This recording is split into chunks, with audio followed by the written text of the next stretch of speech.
BBC বাংলার সান্ধ্য অধিবেশন প্রবাহতে আপনাদের স্বাগত। আজ আপনাদের সাথে লন্ডন স্টুডিও থেকে আছি মানসী বড়ুয়া। বাংলাদেশের সর্বশেষ গুরুত্বপূর্ণ আপডেট সংবাদে আপনাকে স্বাগত। শুরুতেই সংবাদ শিরোনাম, পরে বিস্তারিত। প্রথমেই জানাবো আমাদের হাতে থাকা সর্বশেষ গুরুত্বপূর্ণ সবথেকে তাজা আপডেট সংবাদ। মসজিদে ঢুকে নামাজরত ছাত্র শিবির নেতাকে পিটিয়ে জখম। সন্দ্বীপের বাউরিয়া ইউনিয়নে তারাবি নামাজ চলাকালীন মসজিদের ভেতর থেকে ছাত্র শিবিরের এক নেতাকে টেনে হিস্ট্রে বের করে তারপর পিটিয়ে জখম করেছে বিএনপির সন্ত্রাসীরা। আজ রাতে ইউনিয়নের ৫ নং ওয়ার্ডের জমির মাঝির মসজিদে এই ঘটনা ঘটে। আহত জিহাদ ৫০ বাউরিয়া ইউনিয়ন ছাত্র শিবিরের সেক্রেটারি বলে জানা গেছে। প্রত্যক্ষদর্শী স্থানীয় সূত্র থেকে জানা গেছে, রাতে জমির মাঝির মসজিদে ছাত্র শিবিরের নেতা জিহাদ তারাবির নামাজ পড়ছিল। ওই সময় বিএনপির সন্ত্রাসীরা মসজিদে এসে দাঁড়িপাল্লায় ভোট দেওয়ার কারণে তাকে টেনে হিস্ট্রে মসজিদ থেকে বের করে নিয়ে গুরুতরভাবে পিটিয়ে জখম করেছে। অবস্থায় মসজিদের যারা মুসল্লি ছিলেন তারা আশাতে বিএনপির সন্ত্রাসীরা আর তাকে হত্যা করতে পারেনি। এরপর জানাবো প্রধানমন্ত্রীর সঙ্গে নৌবাহিনী প্রধানের সাক্ষাৎ। প্রধানমন্ত্রী তারেক রহমানের সঙ্গে নৌবাহিনী প্রধান অ্যাডমিরাল মোহাম্মদ নাজমুল হাসান সৌজন্য সাক্ষাৎ করেছেন। আজ ২১শে ফেব্রুয়ারি সাক্ষাৎ অনুষ্ঠিত হয়েছে। সাক্ষাৎকালে দেশের জলসীমা সার্বিক নিরাপত্তা, সুনীল অর্থনীতি, সমুদ্র সম্পদ রক্ষা, নৌবাহিনীর সক্ষমতা আধুনিকায়নের বিষয়ে গুরুত্ব দিয়ে আলোচনা করা হয়। এদিকে রাজধানী থেকে বিশ্ববিদ্যালয় শিক্ষার্থী ঝুলন্ত মরদেহ উদ্ধার। রাজধানীর হাজারীবাগের একটি বাসা থেকে আনিশা ফেরদৌসী ২২ নামের বিশ্ববিদ্যালয় পড়ুয়া এক শিক্ষার্থীর ঝুলন্ত মরদেহ উদ্ধার করা হয়েছে। আজ বিকেলে ঝুলন্ত অবস্থায় থেকে তাকে উদ্ধার করে স্বজনেরা ঢাকা মেডিকেল কলেজ হাসপাতালের ঢামেকে জরুরি বিভাগে নিয়ে গেলে পরীক্ষা নিরীক্ষার পর কর্তব্যরত চিকিৎসক বিকাল ৫:৩০টার দিকে তাকে মৃত ঘোষণা করে। নিহত আনিশা ফেরদৌস রাজধানী ফার্মগেট ইউনিভার্সিটি অব এশিয়া প্যাসিফিকের কম্পিউটার সায়েন্সের ৩য় বর্ষের শিক্ষার্থী বলে জানা গেছে। এবারে জানাবো, বিএনপি যদি সাম্প্রতিক কর্মকাণ্ড প্রশ্রয় দেয় তাহলে তা ভালো হবে না বললেন রুমিন ফারহানা। তারেক রহমানকে হুঁশিয়ারি। ব্রাহ্মণবাড়িয়া ২ সরাইল আশুগঞ্জ বিজয়নগরের আংশিক আসনে সংসদ সদস্য রুমিন ফারহানা সরাইলে শহীদ মিনারে শ্রদ্ধা নিবেদন করতে না দেওয়ায় এই প্রসঙ্গে তিনি কথা বলেছেন। তিনি বলেন, আমার উপর বিএনপির চাঁদাবাজ সন্ত্রাসীরা হামলা করেছে। তাদের হামলায় আমার পুষ্পস্তবকও ছিঁড়ে ফেলা হয়েছে। এবং সর্বশেষ জানাবো, আলবেনিয়ায় প্রধানমন্ত্রীর পদত্যাগের দাবিতে বিক্ষোভ, গ্রেপ্তার ৩০। আলবেনিয়ায় উপপ্রধানমন্ত্রী বেন্দিলা বালুকুর বিরুদ্ধে ক্ষমতার অপব্যবহারের অভিযোগে দেশটির পার্লামেন্টের সামনে বিক্ষোভে নেমেছে বিদ্রোহী দল ডেমোক্রেট পার্টির নেতাকর্মীরা। খবর আল জাজিরার। আজ তিরানে পার্লামেন্টের সামনে বিক্ষোভ করতে দেখা গেছে তাদের। এ ঘটনার পর পরিস্থিতি এখন থমথমে অবস্থা বিরাজ করছে। অনেকেই বলছেন এখন তারা সরকার পতনের জন্য যে আন্দোলন করছে এটা অগণতান্ত্রিক। প্রিয় দর্শক, এতক্ষণ শুনছিলেন সংবাদ শিরোনাম, এবারে বিস্তারিত। তবে তার আগে বন্ধুরা অনুরোধ থাকবে এই সংবাদটিতে একটি লাইক দিন। এই চ্যানেলে আপনি নতুন হয়ে থাকলে আমাদের সংবাদটি দেখতে দেখতে চ্যানেলটি সাবস্ক্রাইব করে রাখুন। কমেন্ট করে বন্ধুরা আপনার মূল্যবান মতামত জানিয়ে দিন আপনি বিশ্বের কোন দেশ থেকে বা বাংলাদেশের কোন স্থান থেকে আমাদের সংবাদটি দেখছেন এবং শুনছেন। আর বন্ধুরা, সংবাদটি আপনার সোশ্যাল মিডিয়া ফেসবুকের শেয়ার করে বন্ধুদেরও দেখার সুযোগ করে দিন।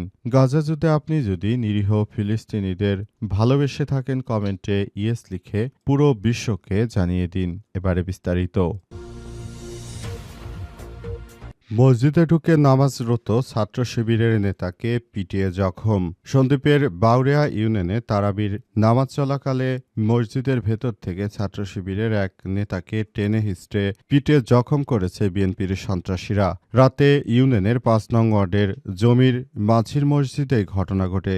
আহত জিহাদ ২০ বাউরিয়া ইউনিয়ন ছাত্র শিবিরের সেক্রেটারি বলে জানা গেছে। প্রত্যক্ষদর্শী স্থানীয় সূত্র থেকে জানা গেছে, রাতে বিএনপি নেতা জমির মাঝির মসজিদে ছাত্র শিবির নেতা জিহাদ তারাবির নামাজ পড়ছিলেন। পরে জাসিফ, নীরব ও নাইম সহ কয়েকজন ব্যক্তি মসজিদে প্রবেশ করে তারা বিএনপির নেতাকর্মী। তারা ইবাদতরত অবস্থায় জিহাদকে জোরপূর্বক টেনে হিঁচড়ে মসজিদের আঙিনায় বের করে আনে। সেখানে রাজনৈতিক প্রতিহিংসামূলক স্লোগান দিয়ে, লাঠিসোঁটা, দেশীয় অস্ত্র দিয়ে তাকে এলোপাতাড়ি মারধর করা হয়। উপস্থিত মুসল্লিরা বাধা দেওয়ার চেষ্টা করলে হামলাকারীরা সশস্ত্র অবস্থানের কারণে তারা পিছু হটতে বাধ্য হয়েছেন বলে জানা গেছে। আহত জিহাদের সহকর্মীরা অভিযোগ, সম্প্রতি নির্বাচনে দাঁড়িপাল্লা প্রতীকের পক্ষে কাজ করা এবং দলীয় আদর্শগত বিরোধের জেরে পরিকল্পিতভাবে এই হামলা চালানো হয়েছে। হামলার পর জিহাদকে মুমূর্ষু অবস্থায় উদ্ধার করে সন্দ্বীপ উপজেলা স্বাস্থ্য কমপ্লেক্সে ভর্তি করা হয়েছে। হাসপাতালে কর্তব্যরত চিকিৎসক জানিয়েছেন, আহতের শরীরের বিভিন্ন স্থানে গুরুতর জখম ও রক্তক্ষরণের চিহ্ন পাওয়া গেছে। পবিত্র রমজান মাসে মসজিদের ভেতরে ঢুকে এমন বর্বরোচিত হামলায় সাধারণ মুসল্লিদের মধ্যে তীব্র ক্ষোভ ও আতঙ্ক বিরাজ করছে। বিষয় সন্দ্বীপ থানার ওসি জাহিদ বলেন, ঘটনাটি জানার পর থেকে পুলিশ তৎপর রয়েছে। পরিস্থিতির উপর আমরা নজরদারি করছি। লিখিত অভিযোগ পেলেই আইনগত ব্যবস্থা গ্রহণ করা হবে। সন্ত্রাসী বিএনপির বা যে কোনো দলেরই হোক না কেন তাদেরকে সাথে সাথে আটক করা হবে। প্রধানমন্ত্রীর সঙ্গে নৌবাহিনী প্রধানের সৌজন্য সাক্ষাৎ। প্রধানমন্ত্রী তারেক রহমানের সঙ্গে নৌবাহিনী প্রধান অ্যাডমিরাল মোহাম্মদ নাজমুল হাসান সৌজন্য সাক্ষাৎকার করেছেন। আজ এই সাক্ষাৎ অনুষ্ঠিত হয়েছে। নৌবাহিনীর ভেরিফাইড ফেসবুক পেজে সাক্ষাৎকারের বিষয়টি জানানো হয়। সাক্ষাৎকালে দেশের জলসীমায় সার্বিক নিরাপত্তা, সুনীল অর্থনীতি, সমুদ্র সম্পদ রক্ষা এবং নৌবাহিনীর সক্ষমতা ও আধুনিক এর বিষয়ে গুরুত্বপূর্ণ আলোচনা করা হয়েছে। এ সময় নৌবাহিনীর পেশাদারিত্ব, দেশপ্রেমিক ও সমুদ্র সীমা সুরক্ষায় তাদের নিরলস প্রচেষ্টার ভূয়সী প্রশংসা করেছেন প্রধানমন্ত্রী তারেক রহমান। এ সময় প্রধানমন্ত্রী তারেক রহমান নৌবাহিনীর প্রধানের সঙ্গে সাক্ষাৎকার করেছেন এবং জানিয়েছেন যে আপনাদের অপরিসীম কর্মকাণ্ডের জন্য সত্যি আমরা মন থেকে ধন্যবাদ জানাই। আমরা নৌবাহিনীর প্রতি চিরকৃতজ্ঞ জানিয়েছি। তিনি আরও জানিয়েছেন যে নৌবাহিনীর সদস্যরা সব সময় কাজ করছে, তারা মাঠে রয়েছে, তারা যে কোনো ধরনের পরিস্থিতি মোকাবেলায় সরকারকে সব রকমের সহযোগিতা করতে প্রস্তুত, এমন কথাই জানিয়েছেন বাংলাদেশ নৌবাহিনী প্রধান। নৌবাহিনী প্রধান আরও জানিয়েছেন যে প্রধানমন্ত্রী হিসেবে তারেক রহমান শপথ গ্রহণের পর আসলে সারা বাংলাদেশ জুড়ে তারেক রহমানের জনপ্রিয়তা আরও বেড়ে গেছে। সেজন্য তার প্রতি সাধারণ মানুষজনও কৃতজ্ঞতা জানিয়েছে। নৌবাহিনী আরও জানিয়েছে যে তারেক রহমানের নেতৃত্বে বাংলাদেশ এগিয়ে যাক, সেই প্রত্যাশাই আমাদের এবং সেই প্রত্যাশা অনুযায়ী তারেক রহমানকে আগামীর একটি সুন্দর ও সমৃদ্ধির বাংলাদেশ গড়ে তুলতে হবে। রাজধানী থেকে বিশ্ববিদ্যালয় শিক্ষার্থী ঝুলন্ত মরদেহ উদ্ধার। রাজধানীর হাজারীবাগের একটি বাসা থেকে আনিশা ফেরদৌস 22 নামের এক বিশ্ববিদ্যালয় পড়ুয়া শিক্ষার্থী ঝুলন্ত মরদেহ উদ্ধার করা হয়েছে। আজ বিকেলে ঝুলন্ত অবস্থায় তাকে উদ্ধার করে স্বজনেরা তাকে ঢাকা মেডিকেল কলেজ ঢামেক হাসপাতালে জরুরি বিভাগে নিলে পরীক্ষা নিরীক্ষার পর কর্তব্যরত চিকিৎসক তাকে 5:30টার দিকে মৃত ঘোষণা করেন। নিহত আনিশা ফেরদৌসি রাজধানী ফার্মগেটের university of Asia Pacific computer সায়েন্সের 3য় বর্ষের শিক্ষার্থী। ঝুলন্ত মরদেহ উদ্ধার করা হয়েছে। বিকেলে ঝুলন্ত অবস্থায় থেকে উদ্ধার করে স্বজনেরা তাকে ঢাকা মেডিকেল কলেজ হাসপাতালে ভর্তি করে। আনিশা সিটি কলেজ থেকে ইন্টার পাস করে, তবে সিটি কলেজে পড়ার সময় সেলিম রানা নামের এক যুবকের সঙ্গে তার প্রেমের সম্পর্ক হয়। এরপর গোপনে তাকে বিয়ে করেন আনিশা। তবে প্রায় 25 দিন আগে আমরা বিষয়টা জানতে পারি। সেলিমের বাড়ি কুষ্টিয়া দৌলতপুরে, বর্তমানে সে জিগাতলায় থাকে। সেখানে একটি ফাস্টফুডের দোকান রয়েছে বলে জানতে পেরেছি। তিনি জানান, বিয়ের কিছুদিন পর আনিশা জানতে পারে সেলিমের আরও একটি বউ আছে, সে কুষ্টিয়ায় থাকে। এ বিষয়টি নিয়ে মাঝে মধ্যেই তাদের মধ্যে ঝগড়া হতো। আজ আনিশা ফোন করে এসব ঘটনা আমাদেরকে জানায়। এসব ঘটনা শুনে আমি এবং আনিশার মা শনিবার দুপুরে ঢাকার হাজারীবাগ বাসায় আসি। পরবর্তী বিকেলে আনিশা ঘরের দরজা বন্ধ করে দেয়। ওই সময় অনেকক্ষণ ডাকাডাকির পরও দরজা না খুললে আমরা বিকল্প চাবি দিয়ে দরজা খুলি। এরপর ভেতরে প্রবেশ করে দেখি আনিশা ফ্যানের সঙ্গে গলায় ওড়না পেঁচিয়ে আত্মহত্যা করেছে।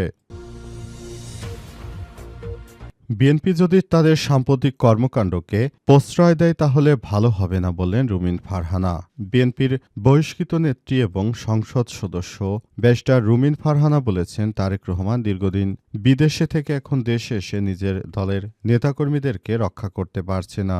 এটা থেকেই প্রমাণিত হয় বিএনপি ক্ষমতায় গেলেও তারা দেউলিয়া হয়ে গেছে। তাদের সাম্প্রতিক যে ধরনের কর্মকাণ্ড আমরা দেখছি, আজ আমার পুষ্পবেদিতে তারা আক্রমণ করে তারপর পুষ্প স্তবক ছিঁড়ে ফেলেছে। এই ধরনের কর্মকাণ্ড যদি অব্যাহত থাকে, তার সাম্প্রতিক যে চাঁদাবাজি, রাহাজানি, সন্ত্রাসী কর্মকাণ্ড এগুলো যদি চলতে থাকে, তাহলে বিএনপির নেতৃত্ববৃন্দদেরকে কোনোভাবেই আর রক্ষা করতে পারবে না দেশের সাধারণ জনতা। কারণ তাদের প্রতি সাধারণ মানুষ এতটাই আগ্রহ হারিয়ে ফেলেছে যে এখন মনে হয় না তারা সাম্প্রতিক যে ধরনের কর্মকাণ্ড করছে এতে করে তারা তাদের এই কার্যক্রমগুলো চালিয়ে যেতে পারবে। তিনি আরও দাবি করেন, বিএনপির নেতৃত্ববৃন্দরা মূলত আমাদের সঙ্গে যে ধরনের প্রতারণা শুরু করেছে, এই প্রতারণা আসলে কোনোভাবেই মেনে নেওয়া যায় না। প্রতিনিয়ত তারা আমাদের উপর অন্যায়ভাবে অত্যাচার শুরু করেছে। ক্ষমতায় আসার পর থেকেই তারা যেভাবে সাধারণ মানুষের উপর অন্যায় অত্যাচার শুরু করেছে, এটা কোনোভাবেই মেনে নেওয়া যায় না বলে জানিয়েছেন